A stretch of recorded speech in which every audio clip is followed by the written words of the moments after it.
Ladies and gentlemen, boys and girls, it's time to dial in. Welcome back to another episode. I'm Collin O'Callahan. I'm Ryan Curtin. We hope you had a great week so far, and I sure as hell know that I've had, because we are in the second week of the playoffs. 1 week has come and gone, but we got 3 more to go.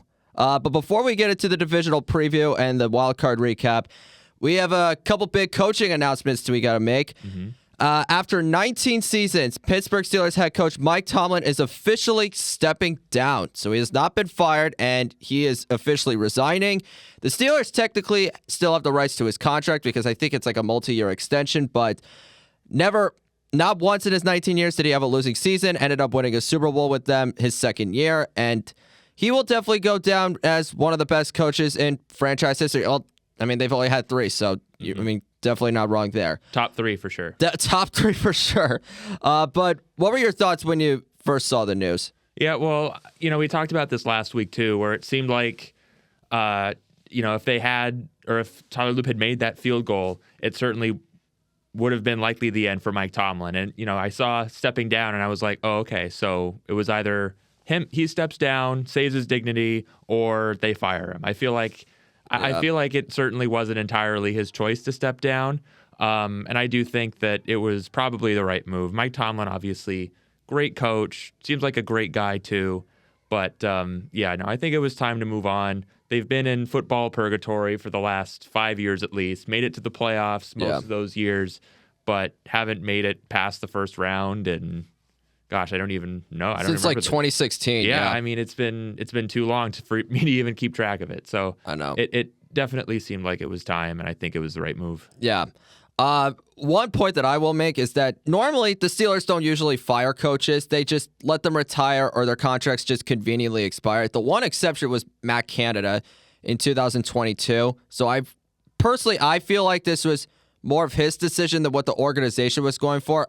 Personally, I don't think Art Rooney II was ever going to fire him. With the amount of success that he's had, with the amount of non-losing seasons, the fact that they were in the playoffs year after year after year, despite the fact that they backed in just for the simple fact of luck, I don't think he was going to have that job for as long as he wants.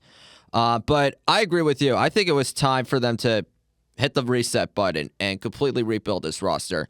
It's not just because of the fact that, the Steelers have just been underachieving and they've been in like the pit of mediocrity over the last decade now, or the last 5 years or so.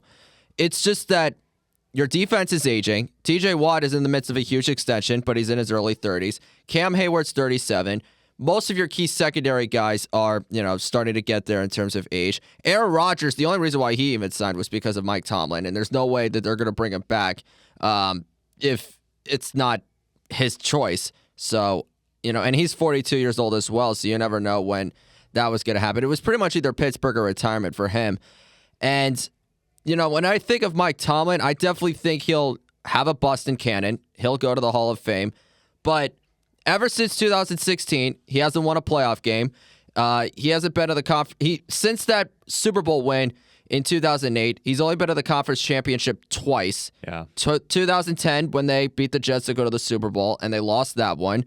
And then in 2016, which was ironically the last time they won a playoff game, and they ended up getting smoked by the Patriots in the conference championship. Mm-hmm. And since then, either you've had huge expectations and you've completely let the city down, or you somehow backed into the playoffs as like a wild card team, or in last year's case, because of a missed kick, and you just get your butts kicked in the first round.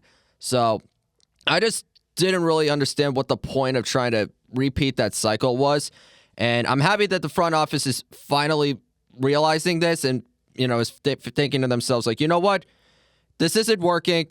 We got to move on in a different direction. Or we got to, if Tomlin decides to leave, we got to overhaul everything. And hopefully in the next 2 months or so, we see a lot of moves made when it comes to this team. Yeah, you're right. I mean, they definitely need to hit the hard reset. Aaron Rodgers, this team would have been great 5 years ago. Jalen Ramsey, 5 years ago was one of the best defensive players in the league. You'd mentioned that defense, TJ Watt, Aaron Rodgers, DK Metcalf. These players aren't necessarily all washed. I think, at least TJ Watt, DK Metcalf, they have bright careers in front of them.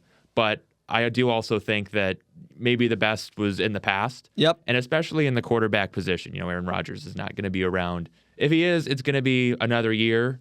but he's not going to be around forever. So you need to start thinking about who you're going to build your team around for the future. And really, you need a lot of bigger pieces on offense to sort of, lead this team back to the playoffs and hopefully win a playoff game finally. Right. Another team that, made big moves over the last week or so, the New York Giants. So John Harbaugh is likely to become the next head coach of this football team. And the reason why I say that is because a deal has not been officially agreed upon. I think they're still trying to work the language of that deal. I saw one report that it was like 5 years for $100 million. Yeah. Which is flat out preposterous. But if all things go according to plan, John Harbaugh is in East Rutherford. And I'm not saying the Big Apple because it's technically, it's not really New York. It's New Jersey. But Right. you know what I mean. Yeah. But do you think Small this was... apple. Yeah, definitely. Did you think this was a hit or a miss? I think it was a hit. I know we were hard. At least I was hard on John Harbaugh last week and how it was probably time for them to move on. But I think if you're a team like the Giants, he's kind of the guy that you want. This is a run-first offense, and John Harbaugh has been good with run-first teams like Right. the Ravens. And, at this point, maybe 5 years, $100 million would be pretty egregious for anybody, especially John Harbaugh. But, I think especially in these next few years as you're sort of building your team back up to be a contender, I think John Harbaugh is a good guy to have. He's not going to win you a Super Bowl, especially with this team, I think, with the Giants. But, I think this team certainly has playoff potential in the near future. They have their future quarterback in Jackson Dart. I think he's going to have a pretty solid career, at least the next few years. Hopefully. Hopefully. And hopefully Cam Scatterboot comes back sooner rather than later. And I think that'll be a big add to this team. And, their defense, they got Abdul Carter. They're building a decent defense back there. And so I think in a few years, this team will be a contender, and Harbaugh's a good guy to have leading that young team. Yeah, I think this could be a hit. I think for the Giants, for them to actually get John Harbaugh, it's definitely a huge win for them because the minute he got fired from Baltimore, teams were calling his agent maybe 45 minutes after the fact. So this is definitely a big win for that franchise. It's definitely a lot of cautious optimism, though, because, one glaring statistic is the amount of blown double-digit leads. And a big flaw for the Giants this year was their defense and the propensity of letting games slip away when it was under their control. So I'm hoping that if John Harbaugh can figure out, okay, this is how we're going to establish our defense, and this is the guy that if he finds the right guy to lead that group, then I think they'll be in decent shape. Because offensively, the reports are saying that he might bring in Todd Monken from Baltimore, bringing in a lot of his guys. If he brings in Zach Orr, then I'm afraid that it's probably going to be another, frustrating season for the Giants just because, listen, the Ravens defense has a lot of playmakers, but for them to start from worst to, near the top in back-to-back years, it's frustrating, and you just know that you can't really go through that cycle again. So I think offensively, as long as Jackson Dart stays healthy, and if Cam Scatterboot could return to form, and Malik Neighbors, because he's coming off a torn ACL, if the offense can, look, at least respectable, then I feel like, I don't think they're going to win the division, and I think a playoff appearance is a little bit too soon because you got, the Cowboys and the Eagles, and obviously the Commanders, when they're fully healthy, we know how much of a superstar Jaden Daniels is. But I don't know. I could definitely see them having a decent season, which is a huge upgrade considering how they've been over the last 2 years. So and I mean, Greg Roman's out there too for the Giants if they want to bring him in as offensive coordinator. No, I mean, I think we'll get into that. Don't worry. Yeah, no, I'm sure he's going to be on the table for sure with this Harbaugh offense. But hopefully for their sake they don't pull the trigger on him. Well, I mean, listen, Greg Roman loves working with mobile quarterbacks and making sure that the RPO is utilized as much as possible. Not so much with Justin Herbert over the last couple of years, but we'll get into that. Yeah, we'll get into that. We have a lot to talk about. All right, let's actually go through these wild card games, and we won't take too long because obviously we got 4 big ones coming up in the next 2 days. But the Los Angeles Rams hung on against the Carolina Panthers 34-31. It was an absolute thriller. It was a perfect way to start off the weekend. But how shocked were you that this was a close game? Because I know last week you were saying, this is going to be over pretty soon. Yeah, no, I mean, I was very impressed by how the Panthers held up, especially on the offensive side. I mean, the defense gave up 34 points, but you kind of expect that against this high-powered offense. But, yeah, Bryce Young, he looked great. He was playing some great football, even when the run game was sort of struggling a little bit. He was using all of his weapons. Teteroa McMillan had a good game. Coker, probably one of his career best games, I think, Absolutely. as well. And, yeah. I'm impressed by how this Panthers team has looked for most of the season. They've had some marquee wins, and, I'm excited for their future. But, I think this year, a little bit too soon, especially when you're still just an 8-9 team making the playoffs. But, Bryce Young, he certainly started off on on the wrong foot. Yes. But he's made it up since then. Definitely. Yeah, I mean, I had a feeling that this would be a scrappy game for 3 quarters. I just figured that the Rams would find a way to pull away in the final 15 minutes. But yeah, the Panthers did not get off to the best start possible, which is probably the worst thing that you could have done against this football team. I mean, they went for it on 4th and 1 in their own territory to start. They don't get it, and the Rams are already up 7-0. And then Jalen Coker stops on a dig route, and it leads to an interception. And all of a sudden, LA's up 14-0, and you're thinking to yourself, oh gosh, this is going to be the blowout we expected. But, the Panthers, they hung in, they fought, they made it a 3-point game at halftime. The third quarter, they were absolutely tremendous. I mean, the offense ended up tying the game. Mike Jackson had that big interception to give the team the spark that they needed. And start of the fourth quarter, not only did they take the lead, but they blocked a punt. Yeah. Like, in between. And eventually, the Panthers, they were able to capitalize off of that. They were able to have a couple big leads. But in that final 15 minutes, the Rams, the offense, they, got their composure back. They settled in, and, they made a lot of clutch plays down the stretch. I mean, Matthew Stafford, even with a sprained finger, was able to throw a few touchdown passes at well over 300 yards. Puka Nacua was pretty much unstoppable, especially in the first half. Devontae Adams came back, and the running game, it had its ups and downs, but it wasn't, the strong focal point of that offense, or at least, for most of that afternoon. So I think, the Panthers, they looked a lot respectable. I thought, they played as well as they could have. It's just they made too many mistakes early on, and in the end, they just couldn't finish. And when you get off to a slow start against that type of team, then that's the price that you're going to pay, unless you play near flawless in the final 30 minutes. Yeah, no, they definitely earned their spot. They played like they were a serious contender in these playoffs, and even if they may not have been in actuality, they could have fooled some people.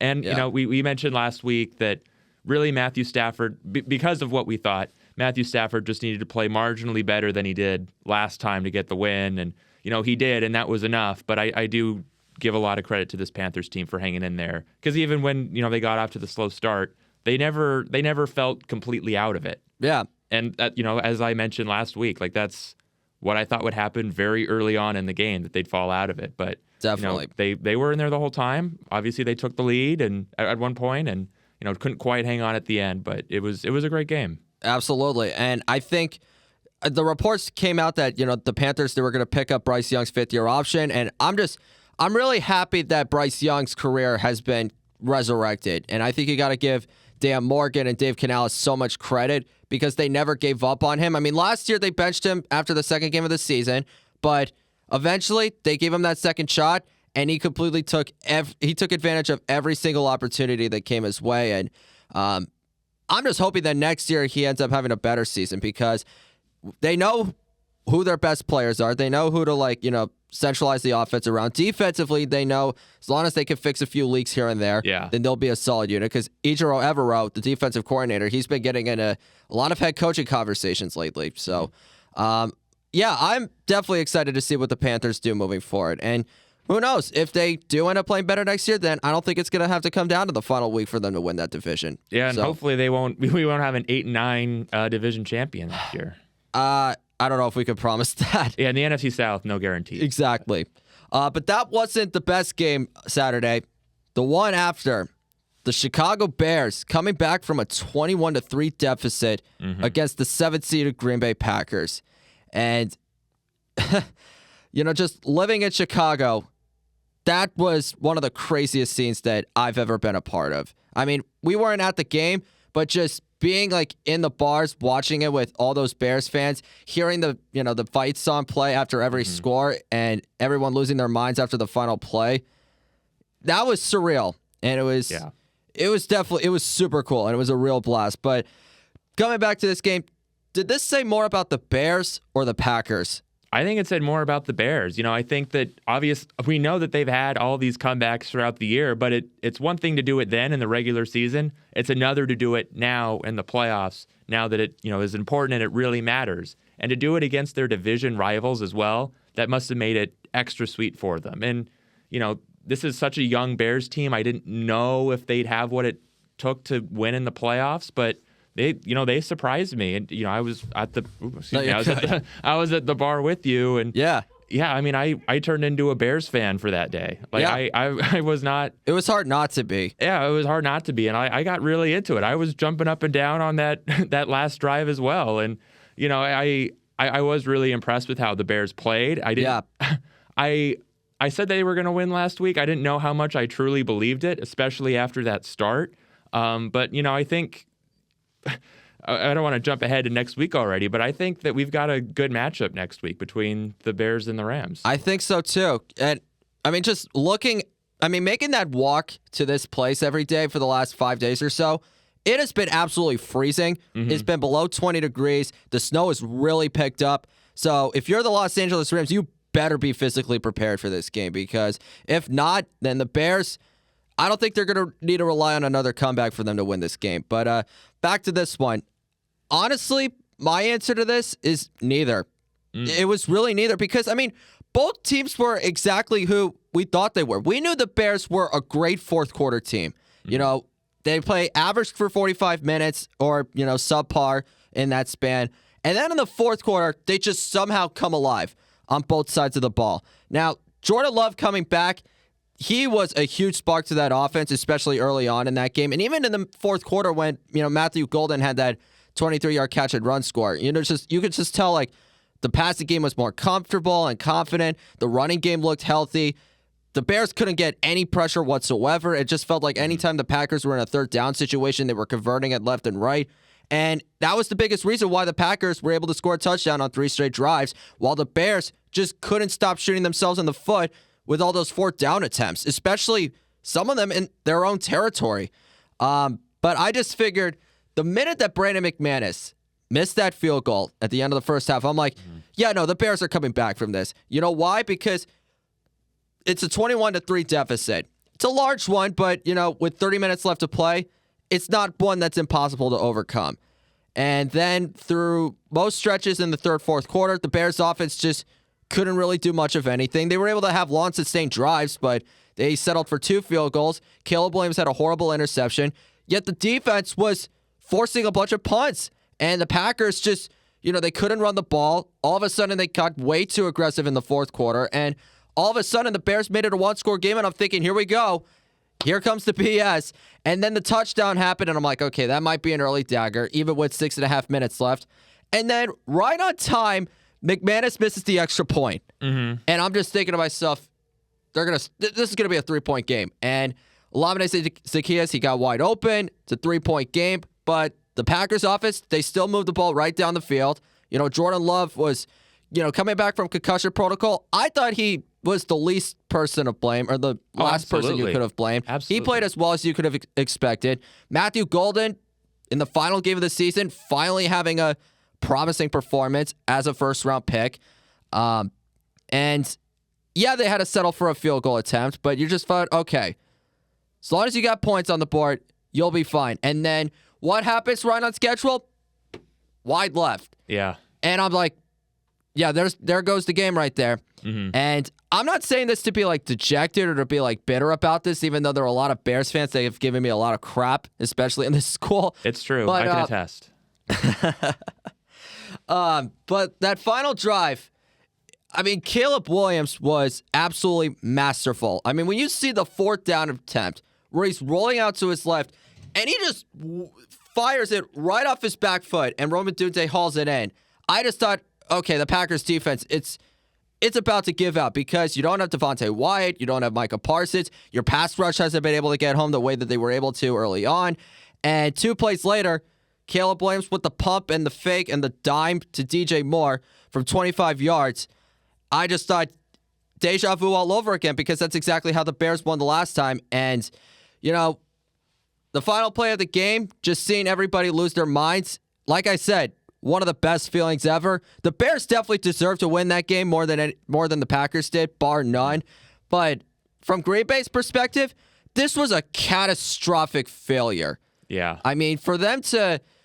listen, they went from being a Super Bowl contender after 2 weeks, and then that kind of went away when they lost to the Browns. But people thought, okay, they're still going to win the division, and then they slumped their way all the way down to the 7th seed. You're up 21-3 against your most hated rival, and you lay a flat-out egg on all three sides of the ball.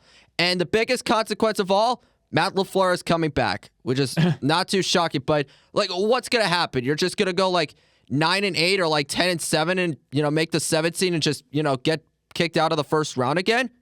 But yeah, shout out to the Bears because that was probably one of the best games I've seen all year. And for them to win a playoff game for the first time in 15 years, it's pretty significant. It's pretty surreal. Mm-hmm. Yeah, well, and someone's got to replace Mike Tomlin too. So. Oh yeah, hey, we'll see what happens. Yeah. But we'll talk about the Chicago Bears later on in the show. Now let's get to Sunday afternoon's festivities because the late game drama did not end there.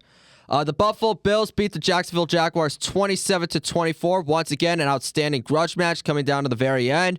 But Josh Allen showed up in the clutch once again, and Trevor Lawrence came up just short.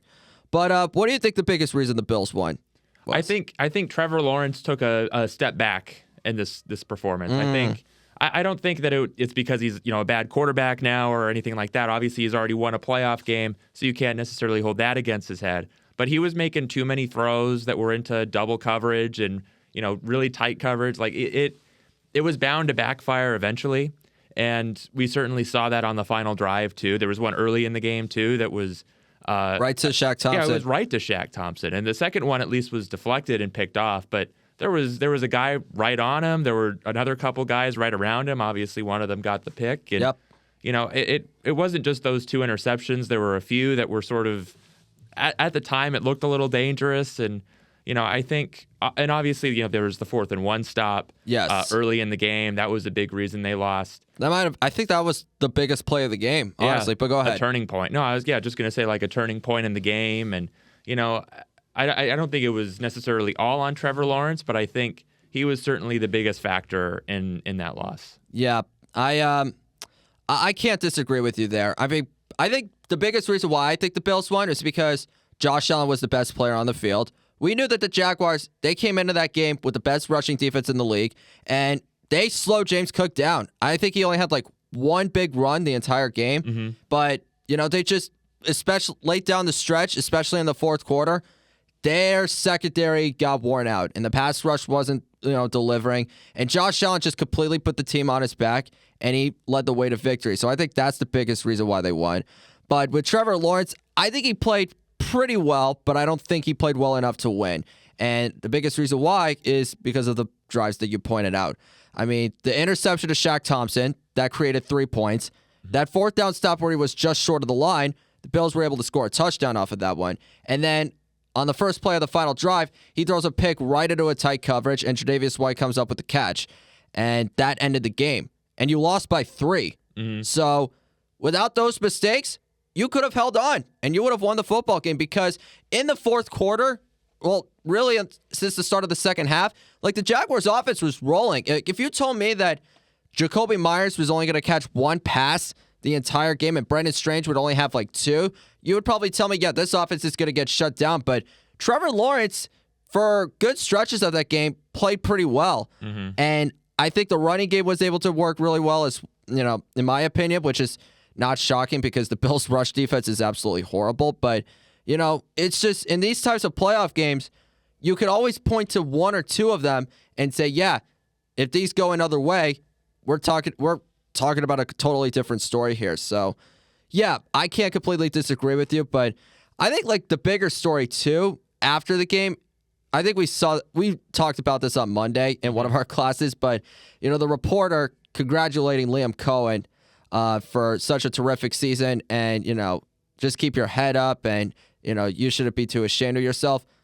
It might not have been the best setting because it was a press conference, but, just hearing those words, it's like, if you're the Jaguars, yeah, it's a heartbreaking loss and it's a crusher, but it was a phenomenal season for them. Definitely. Yeah, no, they definitely overperformed this year. I don't think no one expected them to win their division, but certainly not a lot of people did. Exactly. Because, they have all the talent in the world on that offense, and, they didn't really know how Liam Cohen was going to perform in his first year, especially how the team's been performing in the last few years. But yeah, they really stepped up this year. It was a big step for them. I think the thing, going back to the game itself, one of the things that surprised me the most was that they moved away from the run game when it was working so well. Yeah. We had that one drive early on where Tootin had the 3 runs for 47 yards, something like that, close to 50 yards. Mm-hmm. And, we didn't really see that for a lot of the game. They put it in the hands of Trevor Lawrence, who has been playing well, but you're right. I don't think... Obviously, it's disappointing to lose in Wild Card Weekend, but I don't think any Jaguars fans are going to be too upset about the season they had. 13-4, winning the division, one of the toughest divisions in football this year as well. Right.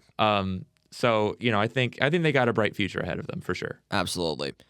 Okie dokie. Now we get to the San Francisco 49ers beating the Philadelphia Eagles, the defending champs, 23-19. 23-19 Monsters Inc. Yeah, this was a pretty dicey grudge match because Brock Purdy threw 2 interceptions, both in the second half, yet they still won by 4 on the road. How do you assess what happened? Well, you mentioned it last week too, that the Eagles offense just was completely lackluster. Yes. A.J. Brown, we thought that he was going to have a pretty solid year before the season started. But he's been just so disappointing this year. An absolute disappointment. 2 critical drops in this game. That performance, not only the 2 drops, but the sideline altercation with Sirianni. Yeah. I'm just thinking to myself, like, if the Eagles lose that game, that's going to be the biggest picture. And it's going to leave everybody to speculate, that he's probably gone after this season. And I know Howie Roseman is denying that now, but that might change in the next 2 to 3 months, so we'll see. Yeah, we'll see. The thing is now almost with A.J. Brown's, like, who's going to take him after the year he's had? This was probably the worst season of his career, even by a long shot, perhaps. Possibly, yeah. And, we've seen all these issues going on in the locker room and on the sideline. That messed with the whole team.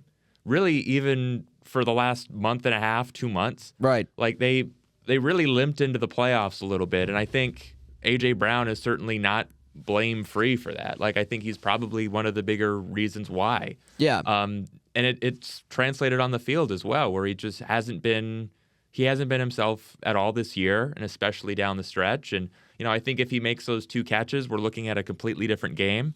But yeah, even Saquon didn't have a great game, and Jalen Hurts wasn't playing his best football. It wasn't just on A.J. Brown, but I think, as you mentioned, like, that's the altercation on the sideline. That's the main takeaway for the Eagles, and I think that's something that they're going to be thinking about all offseason. Yeah, and that performance ended up costing the offensive coordinator his job, Kevin Petula, which honestly should have been done a little bit earlier in the season, but that was the same trap that they ran into in 2023.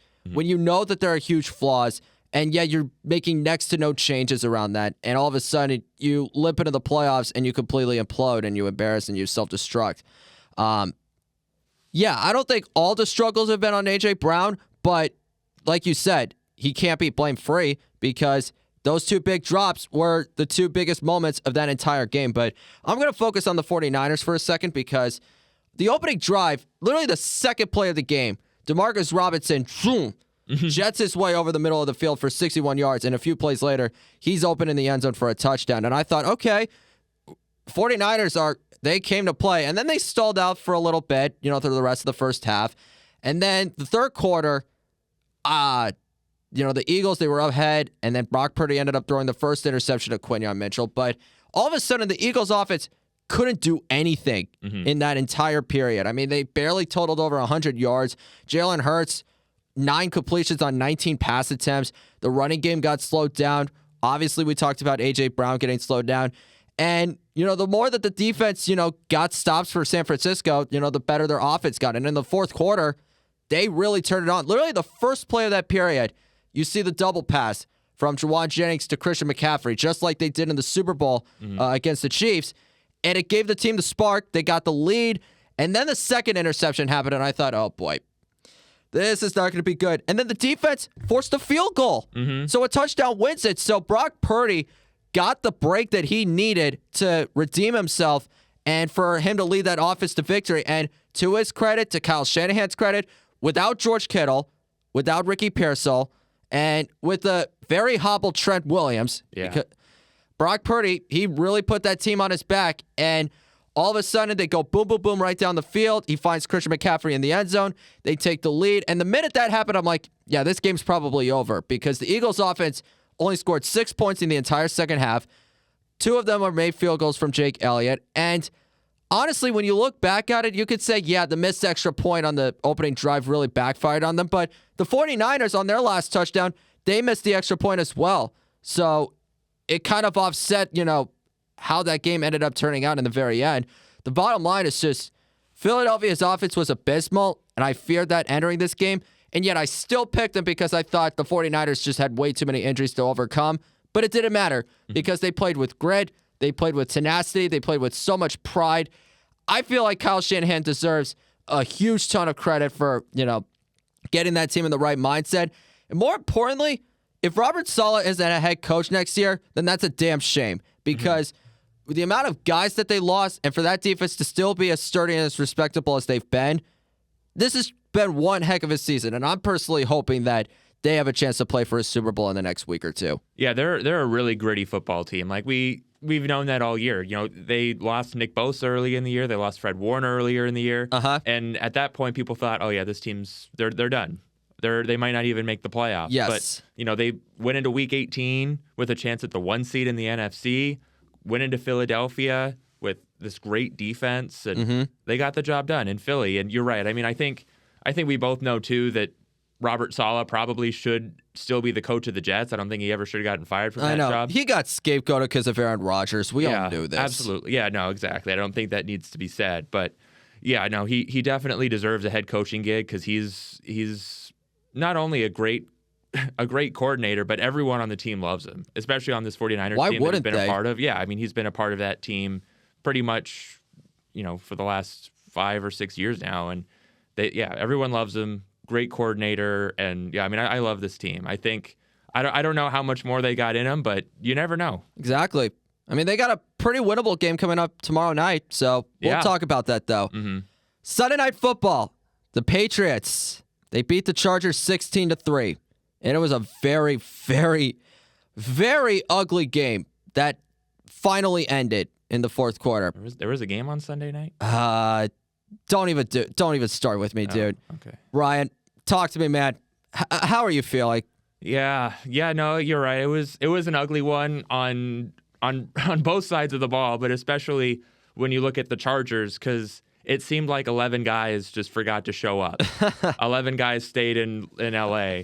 And yeah, no, I was surprised, especially considering how well the defense was playing. Yeah, I thought that would give this offense momentum. They had that pick early on in the game, and I don't want to dive too much into the weeds here, but I think they should have kicked the field goal after the pick because they should have known that it was going to be a pretty gritty defensive game. Right. Get the points when you can get them. But no, I mean, the offensive line has been a liability all year, and we both knew that too. But, Justin Herbert too has done a lot better in a lot worse situations.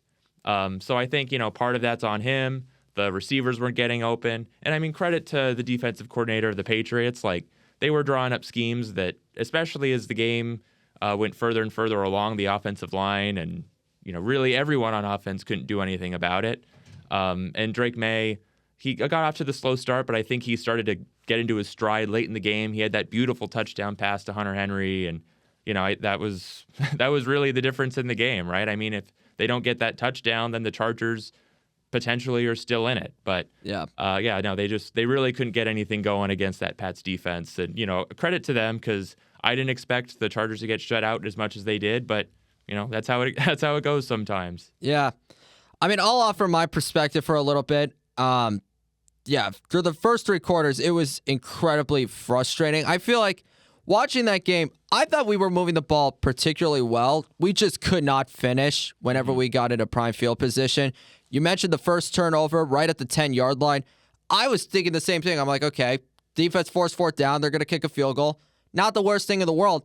And instead, they go for it, and Justin Herbert completely overthrew Keenan Allen. And I thought, wow, that was a break, like a big break. And then we turned it over right at the 17-yard line because Drake May got strip sacked by Odafe Oweh, who had an amazing game, by the way. Yeah. A hat-trick sack performance.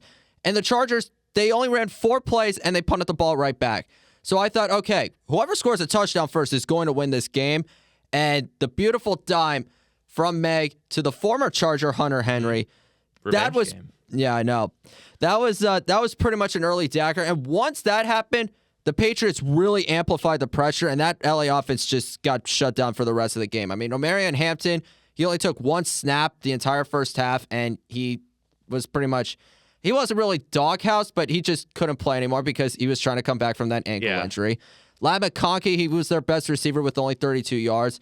We all knew that O-line was going to be abysmal. That was the one thing, that was the biggest reason why I thought the Patriots would win, because as long as we get enough pressure, we'll win. And sure enough, we got 6 sacks.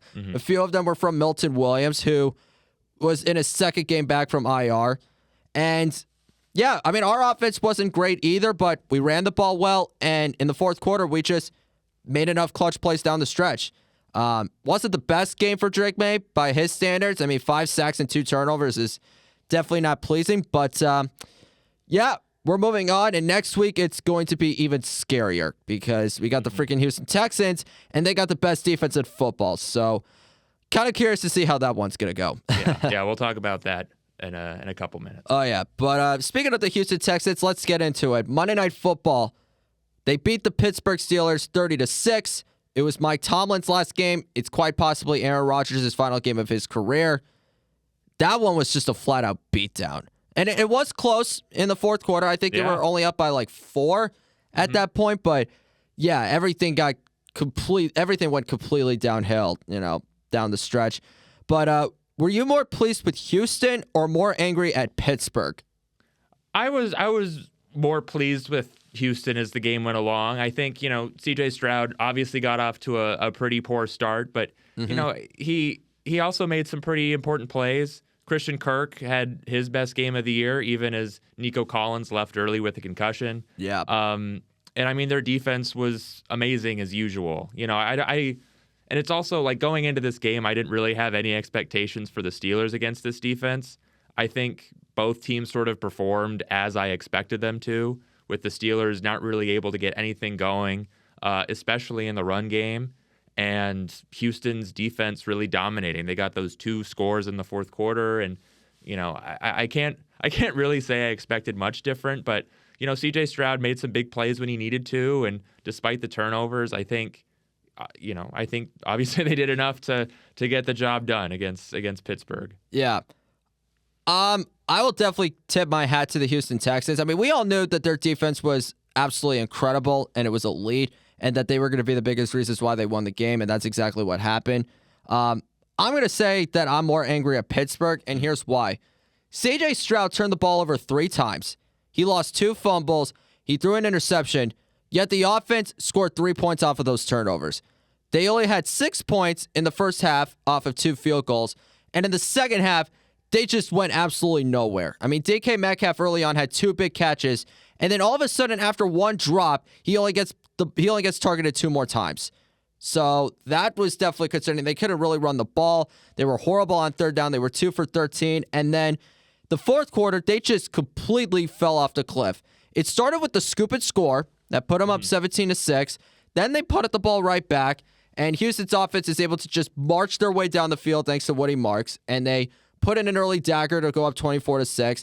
And then on the following possession, Aaron Rodgers' career fittingly comes to an end with a horrible pick 6 to Caleb Bullock. I was texting with a few friends after this game, and I'm just literally saying to myself, the Pittsburgh Steelers, they're like the Boston Red Sox, but they live in a time where Grease is still the #1 movie in America.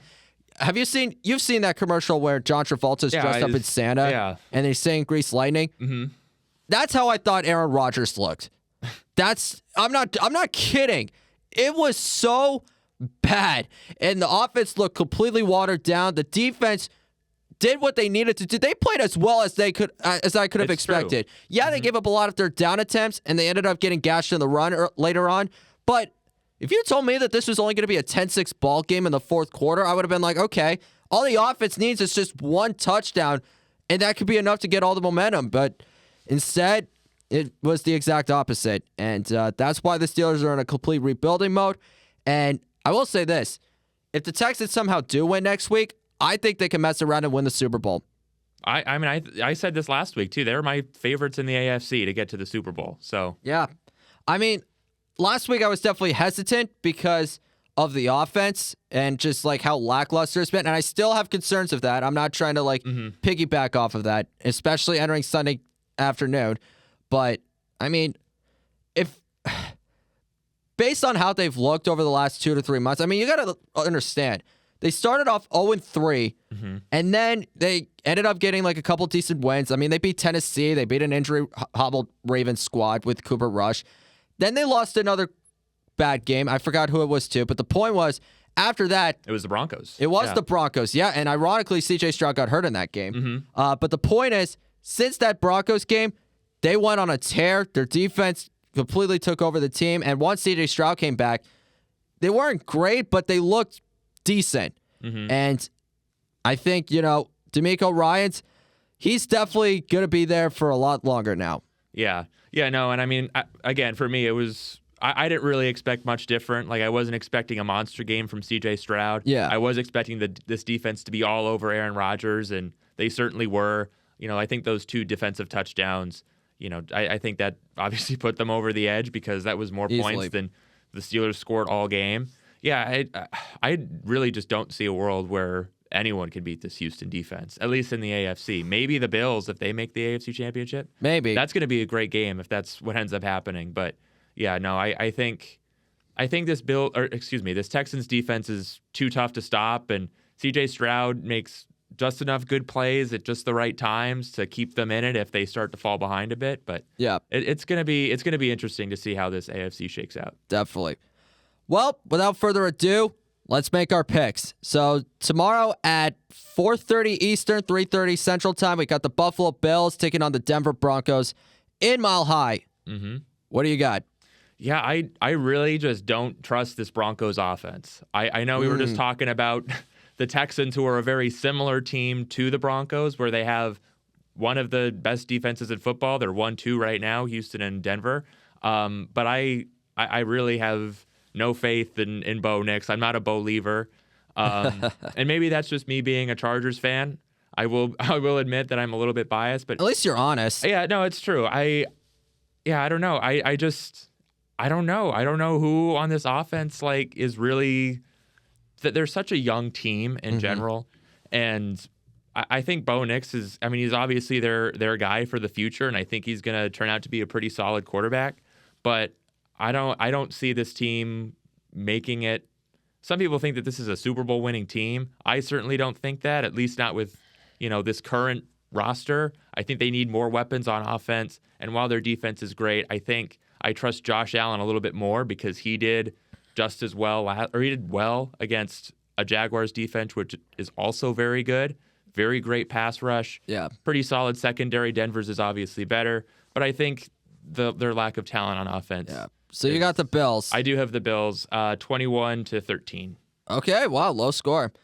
As the Patriots fan, I can be biased and just pick the Broncos to win because, the division rival bias, it's one that's never going to go away, but I agree with you. I'm actually going to pick the Bills to win this one. I think Denver's defense, is a solid bunch. They lead the league in sacks, but I feel like against that offensive line, I feel like as long as you just give Josh Allen enough time in the pocket, then this secondary, even with Patrick Surtain, I think it's the type of unit that Josh Allen can have good success against. And I think, running the ball is going to be a little bit tricky, especially in those conditions. But, when I look at Denver's offense compared to Buffalo's defense, Denver does not have a strong running game. Right. And the Bills, ironically, have the best passing defense in all of football. And I think a big point of emphasis to look out for is how each offense does on third down and on fourth down. Because if you remember last year in the wild card game, the Bills, they ran for over 200 yards. They were damn near perfect on third down. And the Broncos, after, the huge touchdown to Troy Franklin to take that big start, they couldn't really do much of anything. So I think it just comes down to those critical situations and which quarterback is going to be able to, handle the pressure the most. And I actually think Josh Allen is going to be the one that will overcome those obstacles the most. Denver might have a strong pass rush, but I just think that the Bills, they got the better player. Yeah. So I think the Bills will win 27-24. Okay, wow. You think it's going to be more high scoring? Interesting. Yeah, I think so. Just you got Josh Allen, and then with the Broncos, it's just I feel like it'll be a dicey grudge match, especially since it's in Mile High. But like I said, it just comes down to which quarterback you believe in more down the stretch. So, All right, now Saturday night, we got the 49ers versus the Seattle Seahawks. So this one is going to be outstanding. Yeah. The third meeting between these two teams, the second time in the last few weeks. But yeah, who do you think is going to win? Yeah, I've been going back and forth on this one all week. I mentioned earlier that I think the 49ers are a really gritty football team. Yeah. And they're one of my favorites to watch. And I think, I don't know. I don't know. We've seen how Sam Darnold has played in the playoffs in years, or at least last year. And, he had a better week 18 this year too. So again, even now I'm going back and forth. That's how close I think it's going to be. No, I do think the 49ers are going to get it done this time. Yeah. I know last time that the Niners only scored 3 points against the Seahawks defense, but I think they've had time to sort of prepare for playing this team again. They have a great offense. Their offense against the stingy Eagles defense played a lot better than they did against the Seahawks. And that defense, even though they're definitely worn down by injury, they played well against Philly as much, even though their offense isn't the best in football, certainly. But right. I think this was a good momentum builder for the 49ers last week against Philly, and I think they're going to get it done. Yeah, I've been bouncing back and forth with this one too, because you figured, okay, the 49ers, they're not going to have George Kittle because he unfortunately tore his Achilles, which is a huge loss for them. Ricky Pearsall, is he going to come back healthy? Who knows? Trent Williams, he was able to go last week, but you could just tell he wasn't 100%. And then yesterday, I saw the report that Sam Darnold had an oblique injury in practice. And I'm just thinking to myself, okay, both teams are clearly hobbled. They have sturdy defenses. They have tremendous coaches. The offenses have a lot of firepower. And it's in Seattle. And in the regular season meetings, the road team won it. So I've never really been able to lock down who I think is going to win. You think, okay, the Seahawks, because, they're at home. They have a better defense. They just held the 49ers to 3 points a couple of weeks ago. And then you think, well, Brock Purdy hasn't lost a game in Seattle in his entire career. And offensively, as long as you could build around Christian McCaffrey, then you can have a good amount of success, and that defense can take care of the rest. But I'm going to be quite honest. After jostling with it back and forth, I think I'm going to pick the Seahawks. Yeah. I know Sam Darnold is very limited right now, and I know it's crazy for some people to think, wow, you're choosing Sam Darnold over Brock Purdy. Well, Sam Darnold just beat Brock Purdy 2 weeks ago, and he beat him last year when he was in his home house. So when he was with the Vikings. But yeah, I think it's going to be a really, really fun game. I don't think it's going to be as, boring as it was the last time. And I think it'll come down to a last second score. So I think the Seahawks will win 17-10. Yeah. You didn't even mention Sam Darnold just real quick. I think it'll come down more to what the Niners offense will do against the Seahawks defense. Yes. That's the much more intriguing matchup of the two, Totally agree. And vice versa. How do you think Seahawks offense is going to do against the 49ers team? But go ahead. Yeah. No, I think that the the Seahawks will get some big plays against the Niners defense, but we've seen them, be able to stand up as they get closer to the red zone. Yep. But yeah, I do think that the Niners will, as they did against the Eagles defense, I think they'll also get some big plays and punch it in while the Seahawks might not be able to and settle for field goals. Yep. All right, Sunday afternoon, we got Texans versus the Patriots. Yeah, Collin, what do you think? What do you think the Pats are going to do here? I mean, this is oh boy, number one defense in football. I know. That's the kicker, isn't it? I think for the Patriots offense, they just need to be patient. And for Drake May, you cannot force too much against this group because they know how to make every single quarterback's life miserable. This year, we saw it happen to Patrick Mahomes. We saw it to Josh Allen. We saw it to Justin Herbert. We saw it to Aaron Rodgers. And I'm scared Drake May, an MVP candidate, might be one of the next in line. But I think offensively, it's just, I don't think they'll have a terrible time running the football. I feel like that's the one thing that I think the Patriots can do well against this Houston defense. But if they decide to make it like a heavy pass game, then Drake May just has to make sure he gets rid of the ball quickly because that offensive line is not a very good one. Like, they got two rookies on the left side, Garrett Bradbury as your center, and your right side is pretty strong. Like, you got Owenu and Morgan Moses, but you got to deal with a hellacious front four and a lights-out secondary with so many playmakers. And the linebacking core is very respectable as well, even with Alshire, on the injury report due to a knee injury. Offensively, you got to get enough scoring. And that sounds obvious, but in this type of game, like, you're going to be under the biggest spotlight. Because I think our defense can play extremely well, especially if Nico Collins isn't going to be there next week. It's just making sure that offensively they don't make any type of mistakes, or else it's going to get out of hand pretty quickly. Yeah. Yeah, I think that, for both of these teams, it's going to be a much closer game. I think that, like I said, I still just think the Texans defense is going to be too much based on what I saw last week. So what's your final score then? I think it's going to be very low scoring again. I think it's going to be probably 20-17. I think it's going to be that low scoring, and I think it's going to be good. And I think the Patriots have a good chance. I like their, Drake May was able to get it done against the Chargers defense. Obviously, the Chargers offense wasn't helping that much, but I do think it's going to be similar this week. I don't know. Now that the playoffs have come around, I trust CJ a little bit more because he's been there, done that. Oh boy. Yeah, I'm gonna pick my team to win. I don't think that's like too surprising to anybody. But I'm gonna add an extra point. I think we'll win 21-17. Okay. It'll be low scoring. Mm-hmm. I agree because the Texans defense is legit, but I don't trust their offense. I just don't.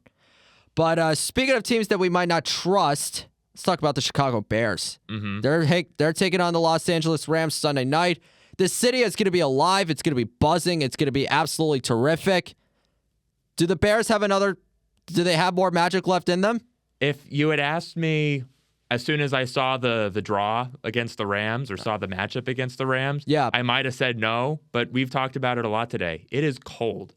It is freezing out here. And I think on Sunday, the forecast has like a feels like of -5 with the wind chill.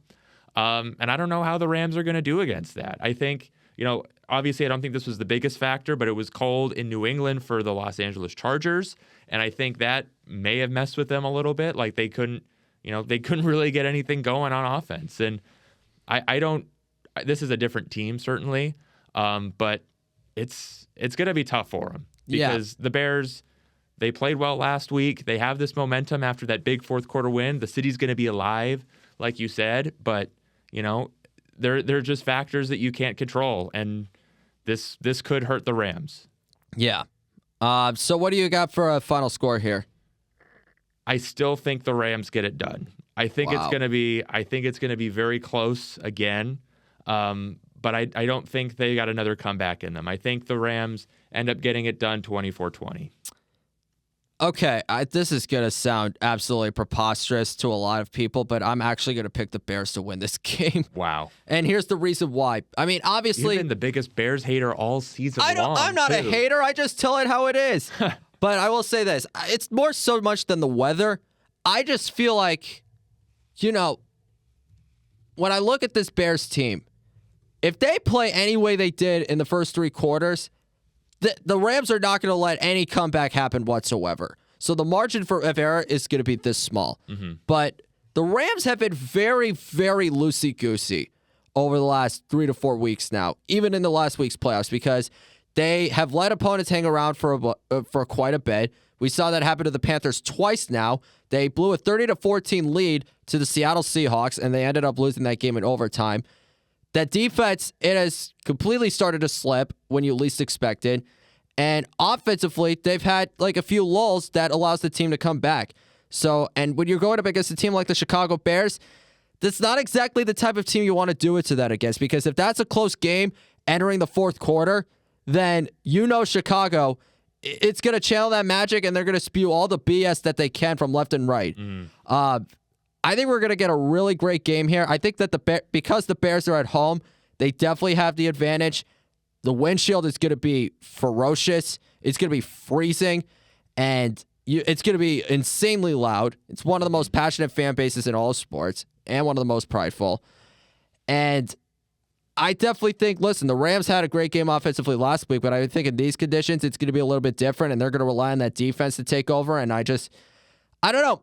I just don't see it happening. And I think with the Bears, who are used to this, I think they have a little bit of an upper hand. So I'll say they win 24-21. Yeah. Well, one thing's for sure. We got a great weekend ahead of us. Absolutely.